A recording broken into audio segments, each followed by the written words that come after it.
நம்ம பார்க்க போகிற ரெசிபி எறா வடை. இது வந்து கொஞ்சமாக எறா இருந்தாலே போதும், நீங்கள் வந்து சூப்பராக எறா வடை செஞ்சிடலாம். வாங்க இது எப்படி செய்கிறதுன்னு பார்க்கலாம். நான் ஒரு 100 கிராம் எறா வந்து இந்த மாதிரி மஞ்சத்தூள் போட்டு வச்சுருக்கேன்.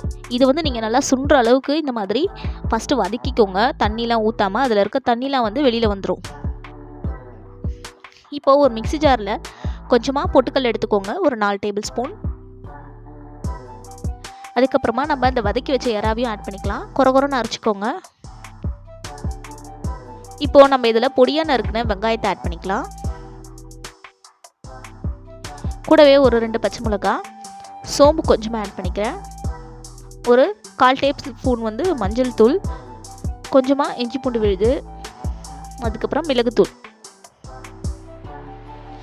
இப்போது இதுக்கு தேவையான அளவு உப்பு ஆட் பண்ணி நல்லா பிசைஞ்சிக்கோங்க. கொஞ்சமாக கருவேப்பிலை, கொத்தமல்லி, லைட்டாக தண்ணி தெளித்து பசிச்சிக்கோங்க, ரொம்ப தெளிக்காதீங்க. ஒரு பைண்டிங்காக நான் இதில் அரிசி மாவு சேர்த்துக்கிறேன். இதை வந்து நல்லா இந்த மாதிரி கையில் பிடிக்கிற அளவுக்கு இந்த மாதிரி பண்ணிக்கோங்க. வடை ஷேப்பில் இதை வந்து நம்ம தட்டி எடுத்துக்கலாம். உங்களுக்கு வேணும்னா நீங்கள் கட்லெட் ஷேப் கூட பண்ணி எடுத்துக்கலாம். இப்போது எல்லாமே நான் செஞ்சு முடிச்சிட்டேன். இதை வந்து மிதமான சூட்டில் இருக்க எண்ணெயில், கடலை எண்ணெயில் போட்டு பொரிச்சு எடுத்துக்கலாம். ஒரு சிம்மில் வச்சு நீங்கள் பொறுமையாக இதை பொரிச்சு எடுக்கணும்.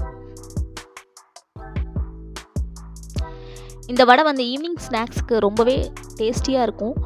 நான்வெஜ் வடை வந்து நீங்கள் கொஞ்சமாக இறந்ததுன்னா போதும், நீங்கள் வந்து ரொம்ப தாராளமாகவே நிறைய வடை செஞ்சிடலாம். அவ்வளோதான், பாருங்கள், எறா வடை நம்மளுக்கு வந்து ரெடி ஆகிடுச்சு. இதே மாதிரி எல்லாத்தையுமே நான் போட்டு பொரிச்சு எடுத்துக்கிறேன். சூப்பரான எறா வடை ரெடி ஆகிடுச்சு. இந்த ரெசிபி உங்கள் வீட்டில் ட்ரை பண்ணிவிட்டு உங்கள் கமெண்ட்ஸை எனக்கு போஸ்ட் பண்ணுங்கள். இன்னொரு நல்ல வீடியோவில் உங்களை நான் மீட் பண்ணுறேன்.